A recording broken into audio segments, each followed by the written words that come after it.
Social மீடியாங்கிறது ஒரு அரசாங்கத்தை நடத்தக்கூடிய ஒரு இம்பார்ட்டன்ட் ஃபேக்டராக மாறிடுச்சு. அது இல்லைன்னு நம்ம சொல்ல முடியாது, ஒத்துக்கணும். இப்போ பிஜேபி ஆட்சியில் ஆட்சியில் இந்த 12 வருஷமாக இருக்கிறதுக்கும் சோசியல் மீடியா ஒரு பெரிய ரீசன் வச்சுக்கோங்க. அப்போ இன்னைக்கு எல்லா கட்சிகளும் சோசியல் மீடியாவை வந்து யூஸ் பண்ணி தான் ஆகணும். ஆனால் எப்படி யூஸ் பண்ணுறோங்கிறது தான் இங்கே முக்கியம்.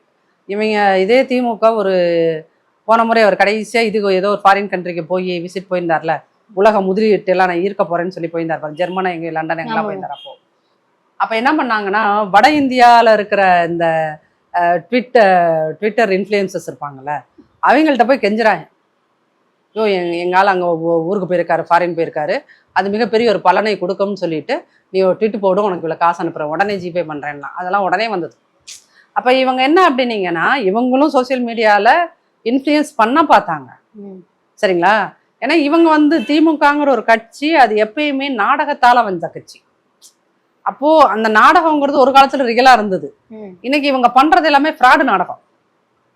அப்ப அதை வந்து ஜென்சி அவங்க கூட கனெக்ட் ஆகவே மாட்டேன்ட்டான். ஜென்சி மனசுல வந்து அதிமுகவை விட திமுகவை பத்தின ஒரு ஒப்பீனியன் வந்து கிரியேட் ஆயிடுச்சு. அது என்ன அப்படின்னா, இவனுங்க ஃப்ராடு பயிலுங்க, திமுகனா ஒரு ஃப்ராடு பயிலுங்க, திமுகனா ஒரு திருட்டு கும்பல், திமுகனா காசை நல்லா கொள்ளையடிச்சு அவன் வீட்டுல வச்சிருக்கான்.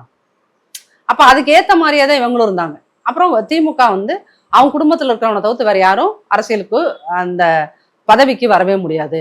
அவங்க அப்பா வருவாரு, மகன் வருவாரு, பேரன் வருவாரு, இந்த பக்கம் மாமா மச்சான் வருவான், இந்த பக்கம் மருமகன் வருவா, அப்படி அந்த பக்கம் தங்கச்சி வரும் கனிமொழி. நம்ம எல்லாம் ஒண்ணுமே பண்ண முடியாது. சரி, அங்க சென்னையில தான் அப்படி இருக்குது, நம்ம ஊர் மாவட்டங்கள்ல பார்த்தா மாவட்ட தலைவர், அமைச்சர் தான் மாவட்ட தலைவர், அந்த அமைச்சரோட பையன் தான் எம்பி, அந்த அமைச்சரோட பையன் தான் எம்எல்ஏ, அந்த அமைச்சரோட சொந்தக்காரன் தான் எம்எல்ஏ ஆக முடியும் அப்படின்னா, அப்ப கட்சியில இருக்கிறவங்க ரொம்ப ஒரு வெறுப்பு மனநிலைமைக்கு ஆளானதுனாலதான்